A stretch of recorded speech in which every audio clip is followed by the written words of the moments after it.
Ouais, vidéo et contenu. Bonjour, bienvenue. Donc je suis Franck Savane et je vous accueille aujourd'hui par ce webinaire Demos sur un thème qui nous réunit, qui est l'action de formation en situation de travail. Alors, visiblement, alors vous avez été très nombreux à vous inscrire à ce webinaire, vous êtes plus de 700 inscrits. Et alors, sur ce webinaire, on va aborder 4 sujets sur le webinaire en fait, de la FEST. On va d'abord poser en fait le cadre légal et réglementaire. Il y a déjà des questions qui nous ont été transmises et ces questions-là demandent par exemple si le décret est sorti. Oui, le décret est sorti. Et nous allons en parler et puis nous allons décrypter également ce décret. Et puis après, nous allons passer à l'étape des enjeux et opportunités avant la mise en œuvre. Hein, ça peut être intéressant de savoir, avant de s'engager dans la mise en œuvre de la FEST, de savoir pourquoi est-ce que je m'y engage, parce que ça nécessite une petite adaptation en fait de l'organisation du travail. Ça change un petit peu en fait le métier également du responsable du développement des compétences. On va voir dans quelle mesure. Et puis après, nous poursuivrons sur la troisième partie sur la mise en œuvre de la FEST, et on verra comment le retour d'expérimentation de la DGEFP, qui a été menée en 2014 jusqu'à fin mi-2018, a permis de nourrir à la fois la nouvelle définition de l'action de formation, mais également le décret de fin décembre. Et puis nous terminerons ce webinaire par quelques préconisations qui s'adresseront à tous ceux qui auront été convaincus finalement peut-être de s'engager dans la mise en œuvre de la FEST. Et voilà. Et puis pour clôturer cette présentation, je recevrai vos questions qui sont déjà en train d'arriver et bien je les traiterai au fur et à mesure. Alors, commençons avec le cadre légal et réglementaire de la FEST. Tout d'abord, le point de départ, c'est la loi du 5 septembre 2018, loi par laquelle, en fait, on a d'abord redéfini, on a posé un objectif dans cette loi-là, c'est qu'il faut tendre vers une nouvelle société de compétences. Et derrière ce titre 1 de la loi, ce qui est intéressant à observer, c'est que finalement, on rappelle que la formation, c'est un moyen.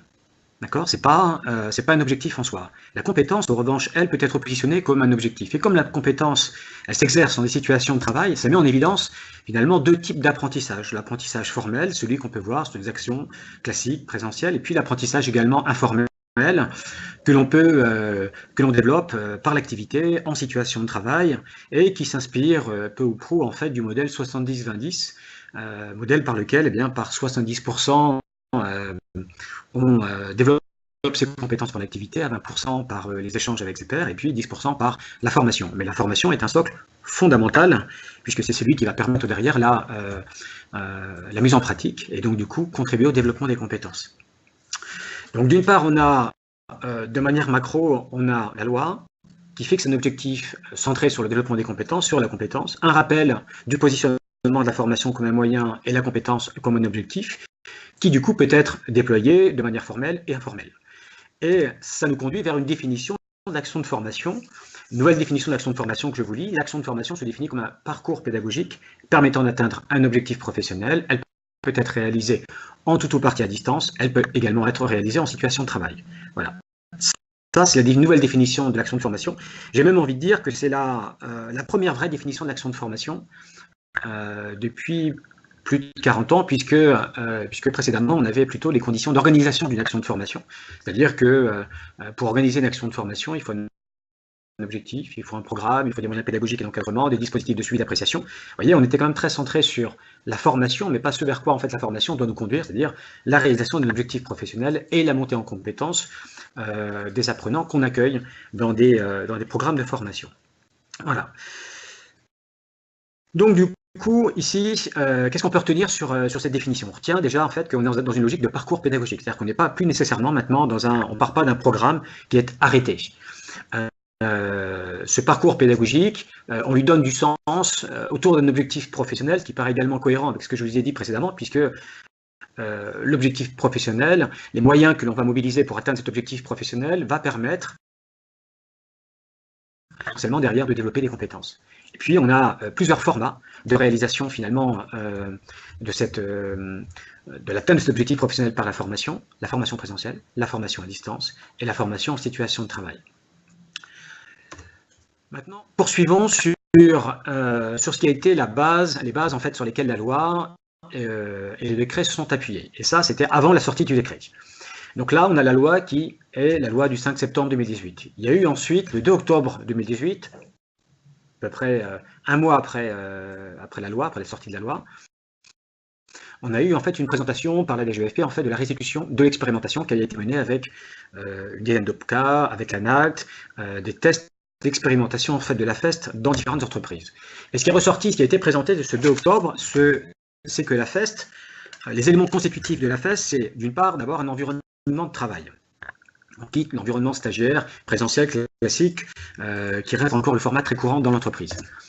Et on constate que dans ce format-là, on a deux dimensions préalables avant de s'engager en fait dans la mise en situation de travail. Les deux situations préalables, c'est d'abord en fait se poser la question en fait, c'est la préparation de l'organisation dans les conditions d'installation, c'est la préparation en fait de l'organisation du travail pour pouvoir accueillir le développement des compétences dans le cadre de la formation en situation de travail. Ça, c'est le premier volet. Le deuxième volet, c'est l'analyse des situations de travail. Ce qu'on entend par ingénierie, c'est considérer quelles sont les situations de travail que l'on va considérer qui seraient apprenantes, et au-dessus des conditions d'installation, comment je vais pouvoir adapter, aménager ces conditions de travail pour qu'elles puissent permettre derrière de favoriser le développement des compétences par rapport à des situations de travail qu'on aura définies. Donc j'analyse des situations de travail, j'identifie les compétences que ces situations de travail vont me permettre de développer, et le cas échéant, j'aménage l'organisation du travail, la situation de travail, pour pouvoir finalement favoriser ce développement de compétences en situation de travail. Ça pose un postulat important, on y reviendra après, c'est que toute situation de travail, au départ, et en dépit du modèle 70-20 dont je vous ai parlé précédemment, c'est que toute situation de travail, de fait, n'est pas forcément apprenante. Voilà. Elle peut nécessiter un aménagement, d'où derrière les conditions d'installation, raisons économiques également, et puis le volet d'ingénierie. On verra après quels sont les acteurs qui pourront être mobilisés en amont de l'action de formation en situation de travail.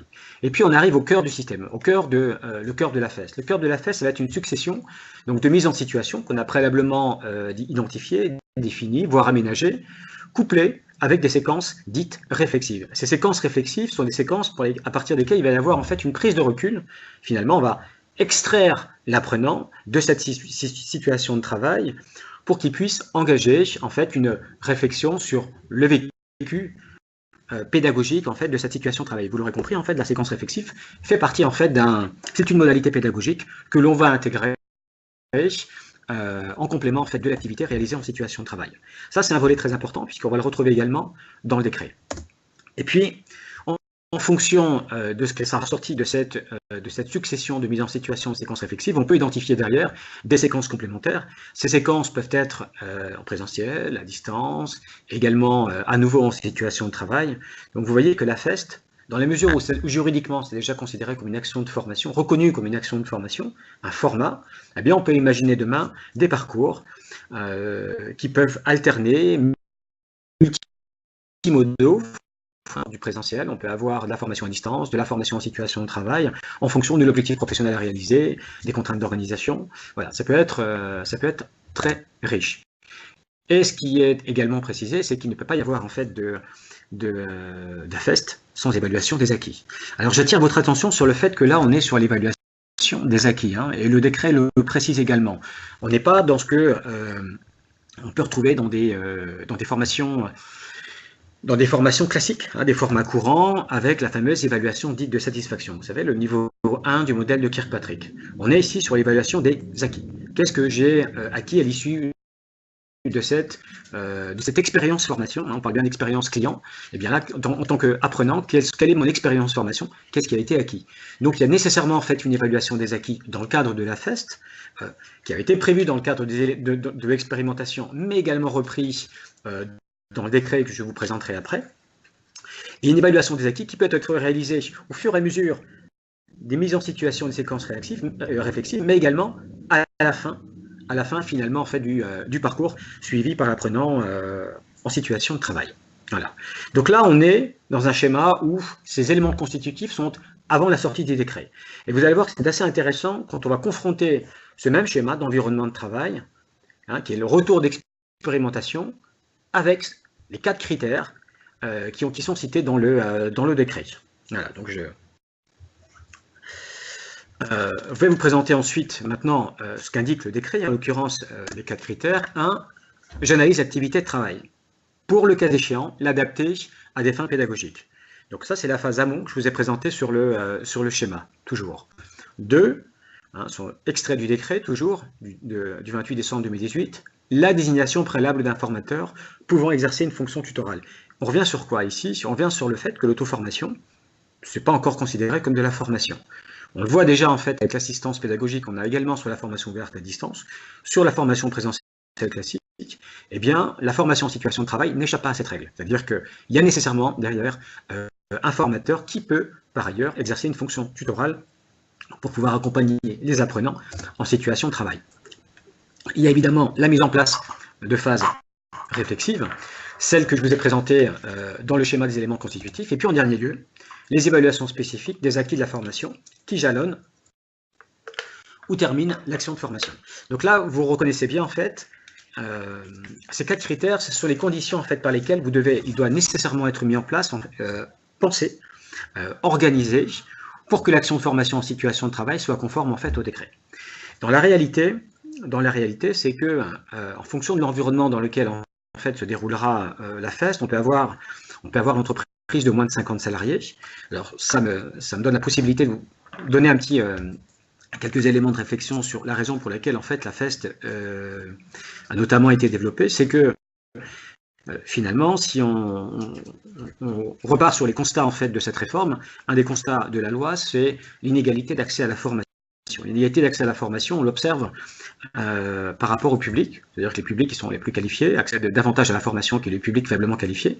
Et puis on le constate également, surtout et beaucoup, dans les entreprises de moins de 50 salariés, voire dans les TPE, dans les entreprises de moins de 10 salariés. Voilà. Alors concrètement, vous voyez là ici, j'anime ce webinaire dans les locaux de Demos, à l'Arche de la Défense, avec autour de moi des tas d'entreprises de plusieurs milliers de salariés. Il est fort probable que ces salariés-là, en fait, tous accèdent à une formation, en fait, par exemple, sur un parcours de 6 ans, je dois faire la référence à l'entretien professionnel, avec l'obligation de faire bénéficier à chaque salarié d'une action de formation.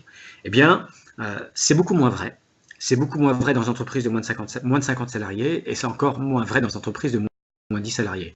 D'accord ? La possibilité d'accéder à une formation. Pourquoi ? Parce que l'absence d'un salarié dans une entreprise qui compte 3 salariés, eh bien, ça peut avoir une incidence immédiate sur l'activité, voire sur le business en fait de cette entreprise.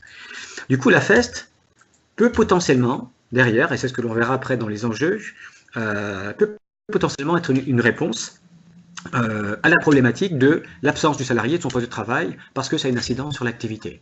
Et puis la FEST peut être aussi une autre réponse pour tous ces salariés qui ont un rapport à la formation et qui est plutôt distant du fait en fait d'une expérience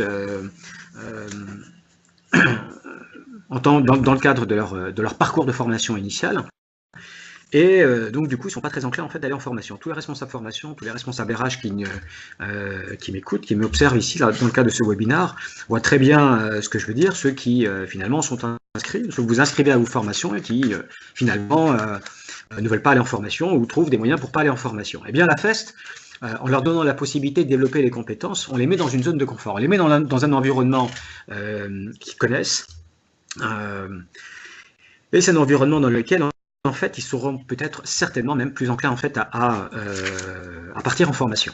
Alors, ça s'organise pour pouvoir le développer, c'est ce que l'on va voir juste après. Donc voilà, donc simplement pour vous dire que par rapport en fait à l'amont en fait de la loi et du décret, c'est finalement la FEST peut être une réponse fort pertinente dans les structures de moins de 50 salariés. D'ailleurs, au passage, je rappelle que c'est une des missions qui est attendue en fait des OPCO demain. Il est clairement indiqué qu'on attend des OPCO de développer la FEST dans les entreprises de moins de 50 salariés. Et l'autre point important, c'est l'économique finalement. Hein, c'est-à-dire que quand moi, dans une entreprise de moins de 50, de moins de 10, j'ai un budget formation qui est contraint, je n'ai pas la possibilité finalement d'envoyer trop de collaborateurs en formation. Ben, pourquoi? Parce que je ne développerai pas finalement des compétences dans les situations de travail. Voilà. Voilà pour ce qui est, voilà ce que comprend en fait une AFEST pour le décret. Je propose de poursuivre maintenant notre parcours avec les enjeux et opportunités de l'AFEST. Alors, je propose deux types d'enjeux. Il y a des enjeux qu'on va qualifier d'opérationnels. Les enjeux opérationnels, c'est ceux qui sont encore en phase avec les constats qui ont été faits en amont de cette réforme. C'est-à-dire que tous les métiers, dans la plupart des entreprises, sont impactés par la transformation numérique. Eh bien, un des enjeux de la FEST, c'est de pouvoir favoriser en fait l'appropriation des impacts du numérique directement là où le numérique en fait s'exerce. Donc ne pas forcément appréhender en fait un sujet, un concept parfois un peu abstrait que serait le numérique dans l'exercice de son métier, en allant sur du présentiel, sur une formation externe présentielle, mais l'appréhender en situation de travail, avec les outils, avec le poste, avec les méthodes que j'utilise. Voilà. Donc ça, c'est un enjeu qui est important pour grand nombre d'entreprises et grand nombre de managers qui doivent s'approprier ces nouveaux outils. Le deuxième enjeu opérationnel qui vous est proposé ici, alors ça, c'est l'intégration et la fidélisation lors de recrutement massif. C'est un retour d'expérimentation. C'est un retour d'expérimentation en fait que je suis allé chercher. Donc ce que je vous explique là, c'est pas de la grande théorie en fait, hein, de ce que potentiellement la FEST pourrait apporter comme enjeu opérationnel. Non, ce sont des résultats, des retours concrets de l'expérimentation qui a été menée pendant 2 ans par des dizaines et des dizaines d'entreprises et une dizaine d'OPCA. Donc, intégrer, fidéliser lors de recrutement massif, j'harmonise et je formalise les pratiques auprès de saisonniers qui sont déjà formés en situation de travail. C'est-à-dire que tout le monde, dans situation de travail, vont s'approprier des pratiques de manière homogène, identique et surtout très opérationnelle. Voilà. Et le côté très opérationnel va favoriser une montée en compétences rapide, donc le gain de temps, pour l'intégration de saisonniers, qui est un public potentiellement un petit peu volatile. Donc ça, c'est un gain de temps économiquement fort intéressant pour les entreprises qui sont soumises à ce type d'activité. Après, on a la question de la formalisation des pratiques et des compétences. On a dans les entreprises souvent un écart que l'on observe entre le travail qu'on appelle prescrit, celui qu'on va retrouver dans les définitions de fonction, et la réalité du travail qu'on qualifie réel. Et en fonction des organisations, cet écart-là peut être plus ou moins important.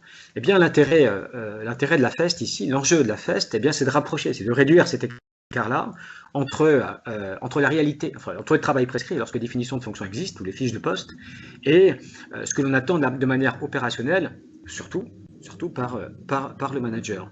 Donc là, c'est fort intéressant en fait sur les compétences métiers, puisqu'on va non seulement travailler à réduire les écarts entre le prescrit et le réel, puisqu'on sait que les définitions de fonction, les référentiels de compétences ne seront pas actualisés tous les semestres, ni même tous les ans.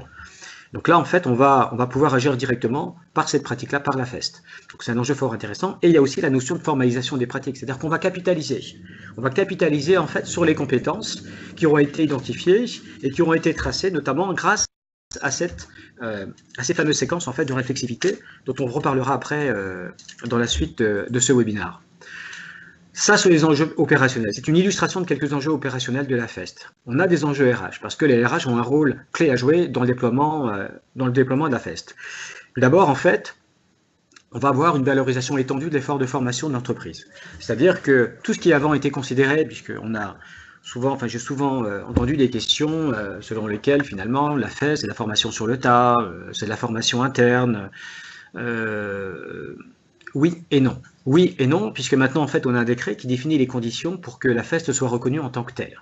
Donc, on voit bien que dans la formation sur le tas, le volet d'ingénierie qu'on a vu en amont, on ne le voit pas apparaître.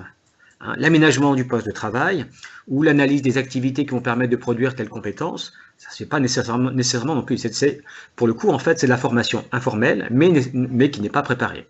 Quant à la situation, quant aux séquences réflexives, indispensable, essentiel, et le cœur même en fait de la FEST, eh bien on ne l'a pas. On l'a pas sur la formation interne, et on l'a pas non plus en fait sur la formation sur le tas.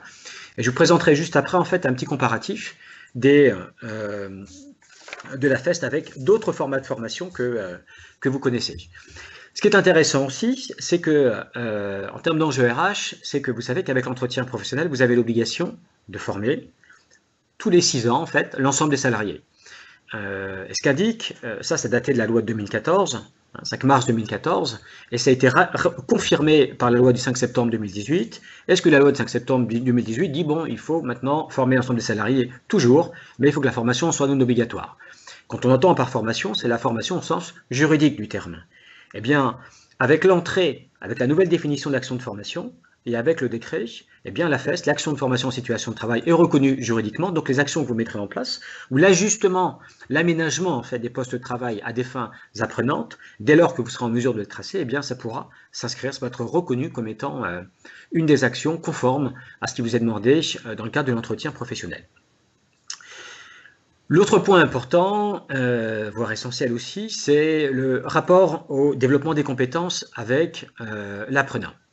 Dans la réalité de l'entreprise, c'est souvent le manager qui prescrit la formation. Vous savez, lorsqu'on adresse au manager au moment de la construction du plan de développement des compétences, et on lui demande de prescrire la formation, eh bien le manager il va échanger avec le collaborateur, il va dire qu'est-ce que tu as besoin comme formation, et il va partir dans un objectif de finalement, je vais demander des formations. Vous voyez, je vais demander des formations. Et là, le changement culturel que va pouvoir induire en termes de dimension RH la FEST, c'est pas des formations que tu dois demander, c'est de la compétence. C'est quelles sont les compétences dont toi tu as besoin en tant que manager, et comment la formation, comment on va aménager en fait l'organisation du travail pour rendre la formation plus rapidement opérationnelle et donc du coup favoriser le développement des compétences. On va emmener avec nous en fait le manager dans le développement des compétences en le faisant lui-même changer de paradigme et lui dire ben, tu sais la compétence finalement c'est une compétence qui c'est une composante stratégique finalement de l'atteinte de tes objectifs de service. Voilà. Et ça, c'est un point essentiel dans le changement culturel. Et de ce point de vue-là, les RH ont un rôle clé à jouer pour faire évoluer le rapport à la formation que les managers pouvaient avoir dans une logique qui était avant purement RH, quoi, purement processus RH. Je reçois une demande de recueil des demandes de formation que je fais remonter au RH. Et puis après, c'est terminé. Et là, vous avez le manager qui oublie.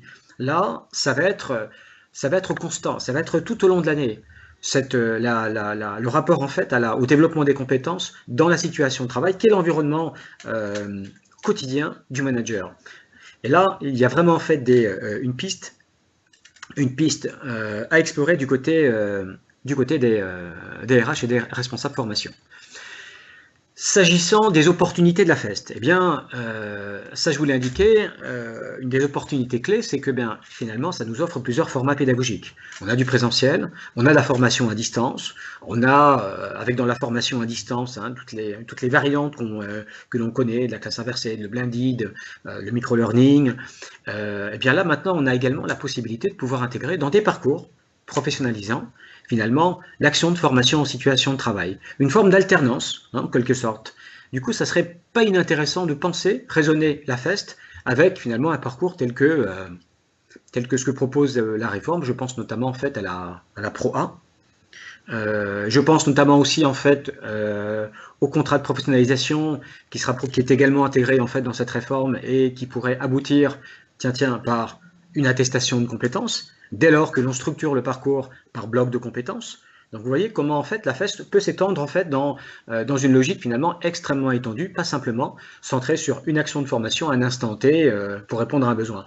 C'est un format pédagogique qu'il va falloir intégrer dans les plans de développement des compétences, ou sinon, de manière ponctuelle, en type d'action très ciblée sur des compétences qu'on a préalablement identifiées, ou sinon dans le cadre de parcours plutôt professionnalisants. La deuxième opportunité, c'est la montée rapide en compétences et de manière très opérationnelle de la FEST. Pourquoi ? Parce que quand on est sur des actions de formation, moi par exemple en tant qu'intervenant, formateur, lorsque j'anime une formation, ce que j'explique souvent en fait à mes apprenants, quand je suis sur du présentiel, que ce soit en inter ou en intra, c'est que c'est qu'ils ne vont pas acquérir de compétences, en fait, à l'issue de la formation que je partage avec eux. Ils pourront développer leurs compétences s'ils ont l'opportunité, s'ils font ce qu'il faut pour d'ailleurs mettre en application ce qui aura été vu pendant la formation, d'accord, pour pouvoir passer finalement du cap de la formation au développement des compétences. Et avec la FEST, eh bien, on est déjà en fait dans la situation où je vais mettre en application, je vais même partir de cette situation de travail-là, que je vais ensuite après analyser dans le cadre des séquences réflexives. Donc du coup, il y a un gain de temps qui est significatif et économiquement intéressant aussi, dans la mesure où si on devait essayer de calculer la part des actions de formation présentielle qui étaient traduites derrière en compétences par l'opportunité en fait de l'application en situation de travail, finalement la FEST serait probablement loin devant en termes de développement des compétences rapides et opérationnelles. Et puis il y a la notion de réduction des coûts de formation. Réduction des coûts de formation, notamment en fait pour les entreprises de moins de 50 salariés, puisque la réforme, puisque la loi, en dehors du fait de dire aux OPCO, vous devez soutenir le développement de la FEST dans les entreprises, eh bien, les OPCO, au-delà de cette mission de conseil qu'ils pourront avoir, dans la mesure où l'action de formation en situation de travail est juridiquement reconnue en tant que telle, eh bien, c'est finançable dans le cadre du plan de développement des compétences de ces entreprises-là. Voilà, donc du coup, pas du tout inintéressant pour les entreprises de moins de 50 salariés. C'est une piste à explorer. Voilà sur la partie opportunité. Je vous propose maintenant en fait d'avancer tout doucement sur la question en fait de la mise en œuvre de la FEST. Donc sur la mise en œuvre de la FEST, on va partir sur les éléments constitutifs et on va croiser ces éléments constitutifs avec le décret pour bien comprendre le lien.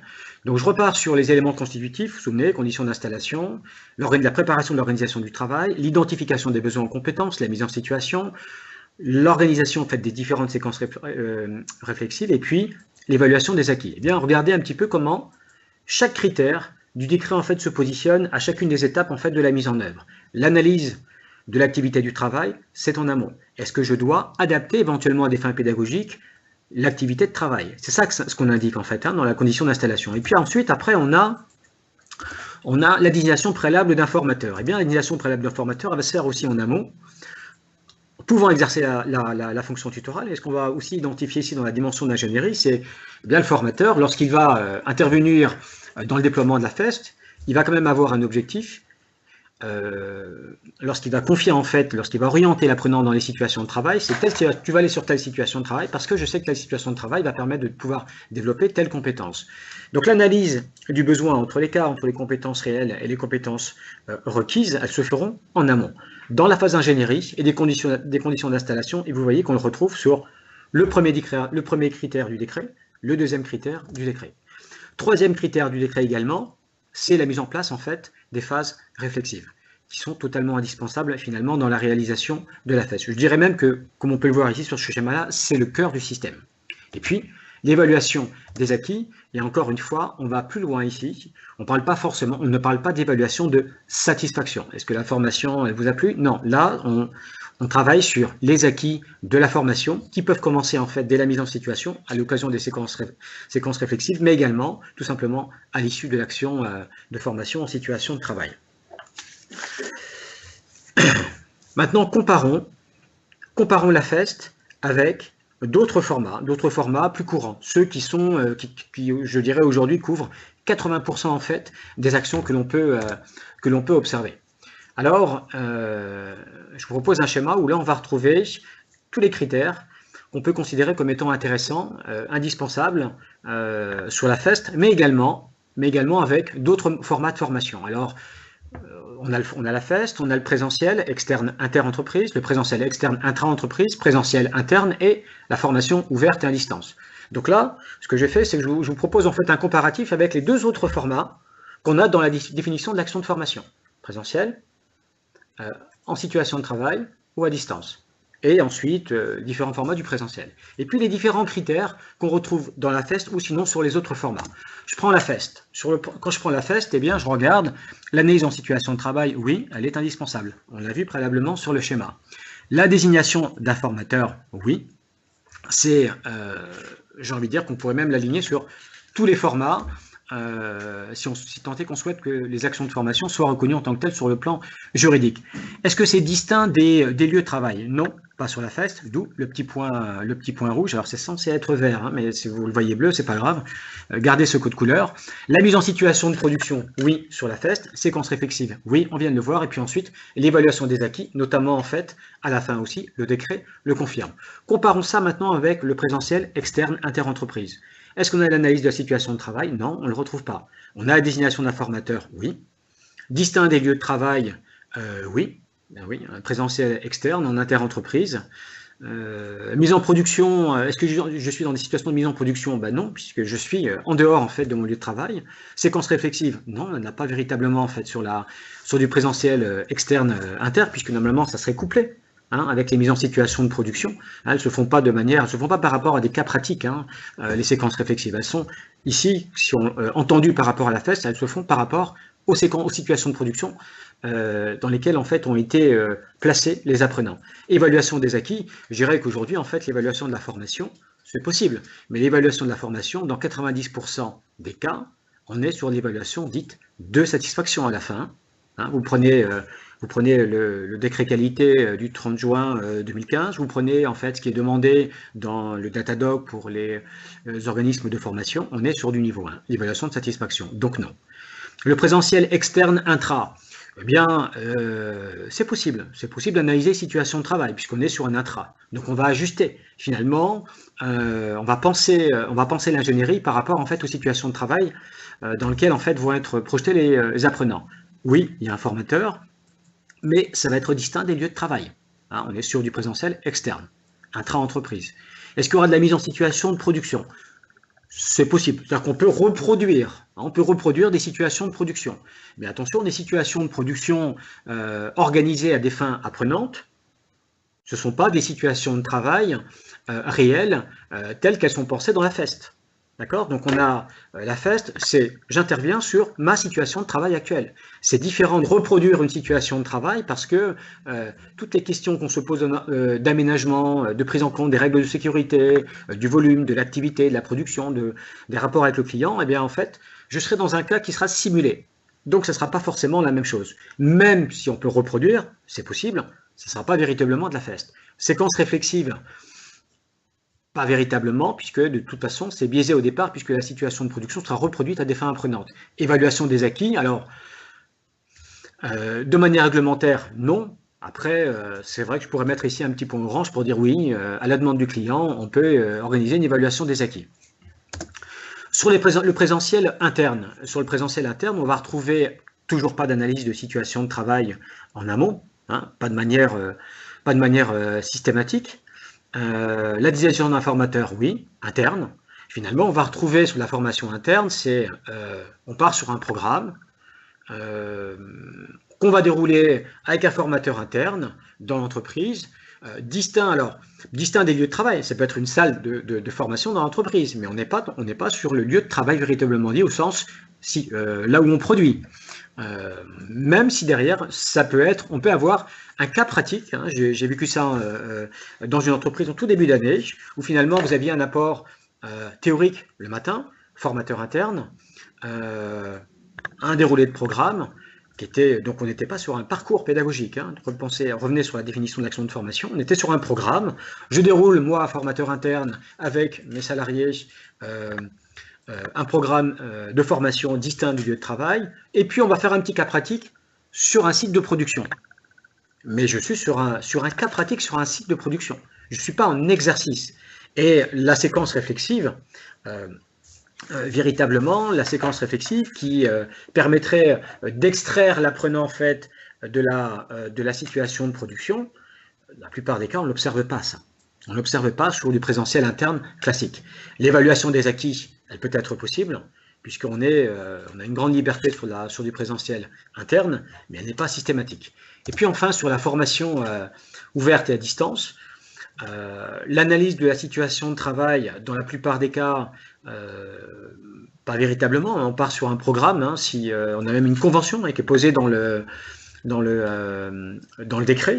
Si on reprend les 3 critères, je vous invite à vous référer en fait à la référence du décret au début de ce webinaire. Vous verrez en fait qu'il y a 2 volets. Le volet il y a les 3 critères de la formation ouverte à distance et les 4 critères de l'action de formation en situation de travail. Finalement, on part déjà sur un parcours. C'est ce qu'impose finalement la formation ouverte à distance. On désigne un formateur, l'assistance pédagogique. On est distinct des lieux de travail.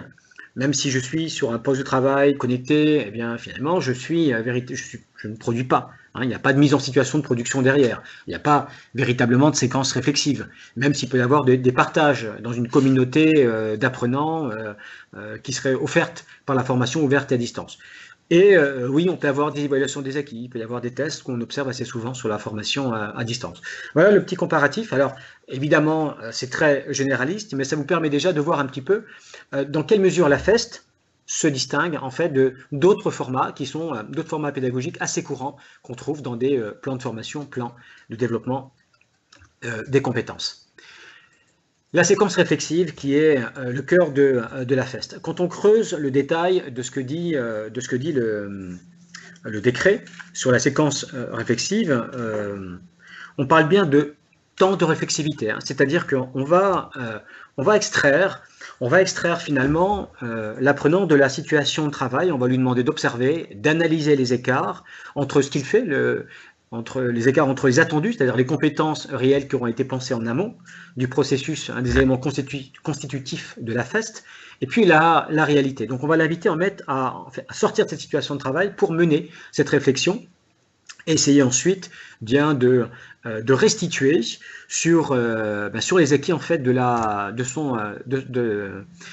l'exercice, de l'expérience apprenant. Et ça s'inspire finalement en fait. La FEST et la réflexivité qu'elle intègre au cœur, c'est de la pédagogie expérientielle, qui finalement est reconnue et qu'on retiendra très simplement par rapport à 2 critères, c'est l'expérimentation par des mises en situation, ce que l'on a vu, et également la réflexion par l'analyse du vécu. Donc, je m'extrais de la situation de travail, et puis je réfléchis et j'analyse en fait ce que j'ai vécu en situation de travail. Voilà, donc ça, on ne le voit pas de manière systématique sur tous les autres formats que je vous ai présentés, et ça, on peut le retenir comme étant un élément clé, finalement, de la séquence réflexive de la FEST. Et de ce point de vue-là, on va avoir le référent, on va avoir un formateur qui peut exercer une fonction tutorale, qui va accompagner l'apprenant vers cette situation en fait, de séquence réflexive, en fonction des séquences qui auront été conçues en amont du parcours à FEST. Voilà sur la notion de séquence réflexive, et puis je vais avancer ensuite sur quelques préconisations dans la mise en place de la FEST, pour ceux qui en auraient des velléités. Alors, premier point important, vous en douterez, c'est que, je l'ai indiqué, toute situation de travail ou de production n'est pas forcément apprenante, mais elle peut être aménagée à des fins apprenantes. C'est la phase en fait de préparation, de sécurisation. Donc il y a la phase de est-ce que mon organisation du travail aujourd'hui elle est adaptée pour pouvoir favoriser l'apprentissage des collaborateurs? Oui, non. Et dans quelle mesure je dois aménager en fait cette situation de travail? Eh bien tout dépend des objectifs qui sont visés. Donc je vais identifier, je vais analyser les situations de travail et je vais identifier ensuite derrière ce qu'elles vont permettre de développer comme compétences. Voilà. Là ça va être donc de manière totalement liée l'analyse de la situation de travail et également en fait l'ingénierie de formation pour pouvoir ensuite construire le parcours à FEST, la formation dans laquelle on va inviter les apprenants. Après, la mise en œuvre de la FEST implique la nécessaire implication de la direction et surtout d'encadrement opérationnel que j'ai mis en gras. Vous imaginez bien qu'en fait, on ne peut pas organiser la FEST sans qu'en amont, en fait, soit associé l'encadrement. Sinon, oubliez carrément en fait la mise en place de la FEST si c'est le résultat simplement d'une organisation entre le formateur interne, entre tuteurs, entre les apprenants et le service RH et formation sur les schémas très classiques que l'on observe très souvent. Non, il faut que l'encadrement opérationnel sache que la FEST va se mettre en place, que ça va avoir une incidence sur son organisation, et il faut qu'il soit associé en amont de cette démarche-là. Donc allez-y à petits pas sur quelques actions très centrées sur des métiers, identifiez des managers alliés dans cette démarche-là pour pouvoir engager avec eux des actions de formation en situation de travail. Il ne faut pas que ça s'inscrive dans une logique de, ce que j'indique juste après, de processus RH classique. Hein, donc du coup, là, ça s'adresse du coup pour vous, RH, qui nous écoutez, c'est affranchissez-vous des modes de prescription tels que souvent vécus dans les formations dites classiques et qui sont administratives. C'est-à-dire qu'on ne peut pas imaginer que la FEST puisse avancer, fonctionner de manière opérationnelle. Si vous imaginez aujourd'hui comment ça se passe dans les entreprises, c'est moi RH, j'envoie une convocation à l'apprenant et je mets en copie le manager. Ou j'envoie la convocation au manager, je lui demande de relier auprès du RH. Ça ne peut pas fonctionner, cette approche-là. Ce process RH dans le cadre de la FEST classique, ça, à la limite, il faudrait que ça soit inclus, inscrit dans le planning de production du manager, très en amont, pour que le manager soit tout de suite associé à cette démarche-là. Alors que si vous transmettez ça dans une convocation envoyée par mail parmi les 350 mails que reçoit le manager, eh bien ça va passer inaperçu et il ne va pas intégrer qu'il va avoir une action FEST dans son environnement de travail, alors qu'il y a une demande client importante, il y a une commande importante à gérer. Non, il faut l'intégrer en fait dans l'organisation du travail, dans le système de production, et c'est la meilleure façon de réconcilier le management avec la prescription de compétences et non plus la prescription de formation. Donc vous extraire, autant sur la FEST, on extrait l'apprenant de la situation de travail pour le temps de réflexivité, et bien là on va extraire les managers des processus RH et en même temps les RH aussi dans la foulée pour qu'ils puissent raisonner collectivement sur la notion de développement des compétences. Autre préconisation également en conclusion, c'est qu'il faut quand même administrer la preuve. Hein, quand on organise la FEST, je ne sais pas si ça fait partie des questions qui ont été posées, probablement pas, ou peut-être, on va le savoir juste après, c'est que administrer la preuve, c'est de dire que finalement, si je souhaite que cette action de formation en situation de travail soit reconnue juridiquement, que je sois une entreprise de moins de 50 salariés ou que je sois une entreprise, je regarde à ma droite ici, de plusieurs milliers de salariés, je mets ça en place, comment est-ce que je peux le tracer? Eh bien, le conseil que je peux déjà vous donner, c'est de ne pas commencer à vous poser la question en fait, de l'identification de l'administration de la preuve, sans vous poser la question d'abord de l'aménagement du travail, la phase d'ingénierie et, par exemple, qu'est-ce qu'on va demander à l'apprenant lorsqu'il sera dans des situations de temps de réflexivité, de produire. Quelles traces on va garder? Là, on va avoir des éléments de preuve intéressants. Si je fais référence à ce qui avait été dit, notamment avec récurrence, le 2 octobre, c'était la journée en fait de restitution en fait de l'expérimentation de l'action de formation en situation de travail. Il était dit qu'il y avait que c'était assez ouvert finalement sur l'administration de la preuve et que la vidéo, c'est-à-dire filmer l'apprenant dans la situation de travail et lui proposer ça comme étant du matériau sur lequel lui-même pourrait s'appuyer pour pouvoir engager cette séquence en fait réflexive, eh bien, était un élément de preuve qui était tout à fait intéressant. Donc voilà, donc ne vous focalisez pas tout de suite en fait sur l'administration de la preuve, ça pourrait devenir de manière finalement très logique après l'étape de la construction du parcours, l'aménagement du travail et puis surtout l'aménagement après de l'étape d'ingénierie du processus, du parcours pédagogique. Voilà. Et là, je sais que dans ce webinaire, il y a également des OPCO qui le suivent. Ce qu'on peut espérer, ce que peuvent espérer en fait des dizaines de milliers d'entreprises de moins de 50 salariés, mais également des entreprises de taille plus importante du côté des OPCO, parce que ça fait partie de leur mission, c'est que il y avait une intelligence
Il y a pas mal de questions sur les formateurs.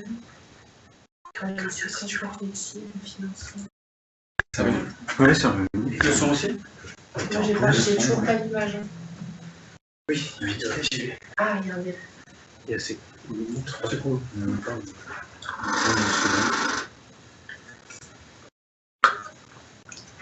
Bon.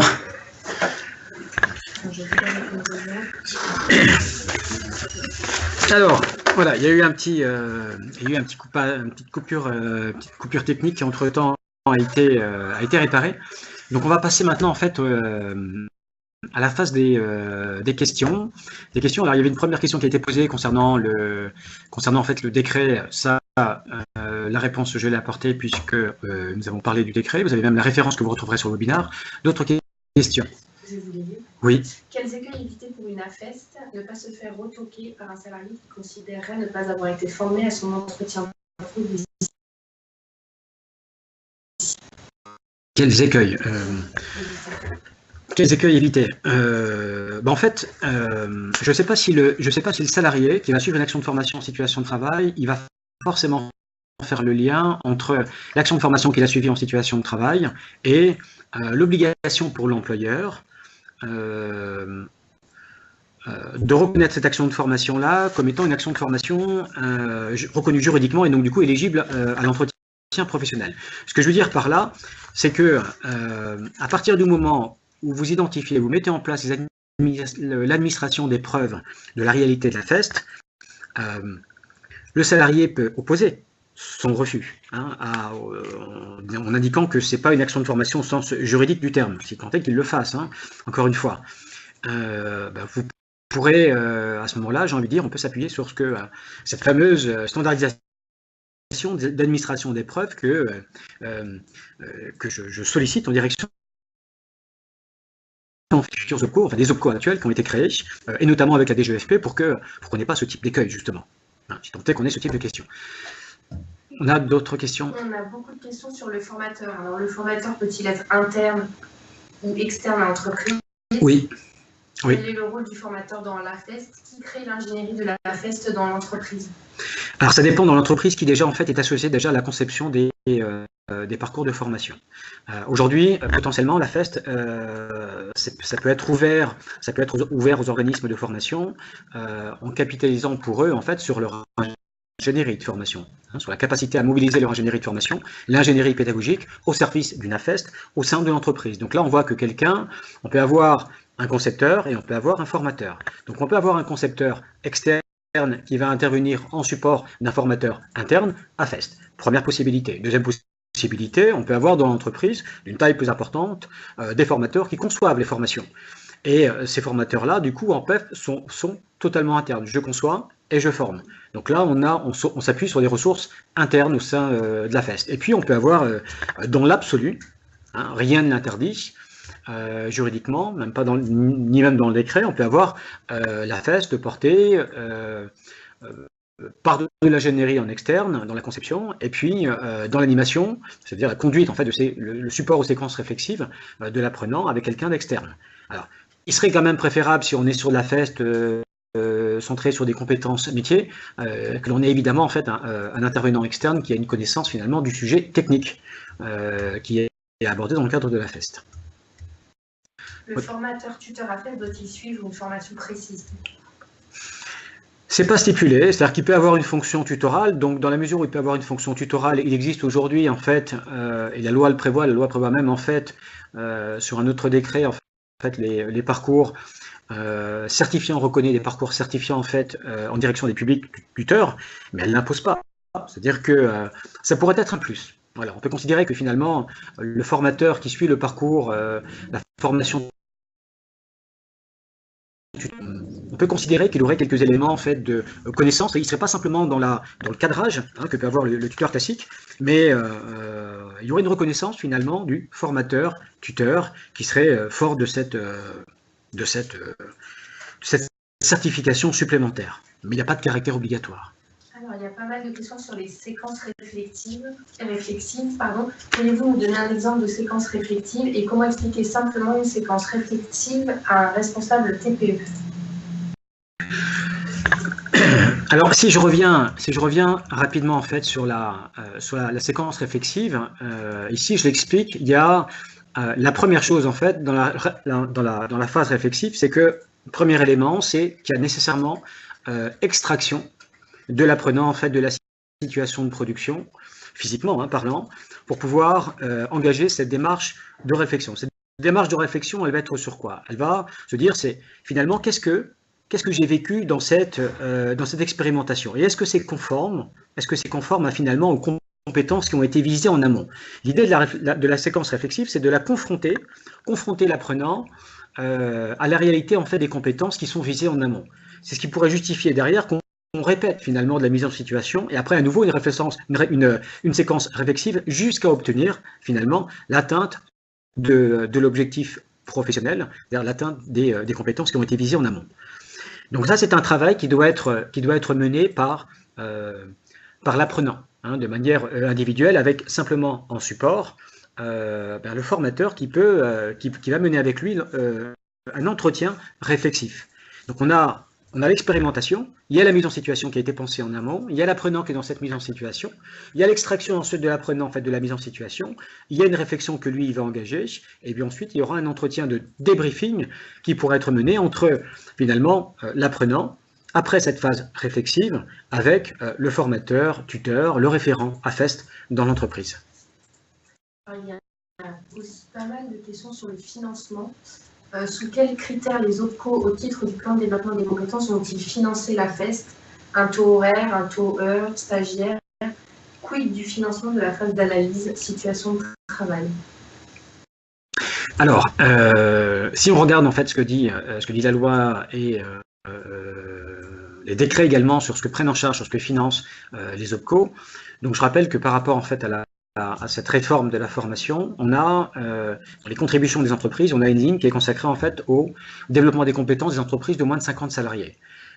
Dans cette ligne-là, ça trace finalement ce qui va être pris en charge, donc les dépenses éligibles des OPCO dans les structures de moins de 50 salariés. Pour des raisons en fait, ce que j'ai expliqué en amont en fait d'inégalité d'accès à la formation.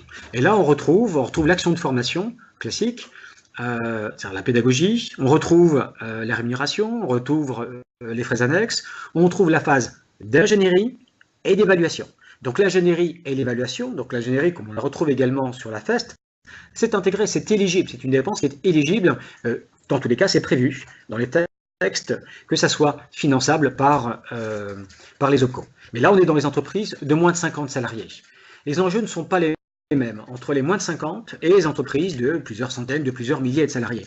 Parce qu'une entreprise qui de taille plus importante, elle, ce qu'elle va chercher à faire, c'est de valoriser, de reconnaître, d'identifier, de tracer les phases d'ingénierie, les phases de mise en situation de travail, les formations en situation de travail et la phase d'évaluation. Donc elle va le valoriser et l'inscrire dans son plan de développement des compétences.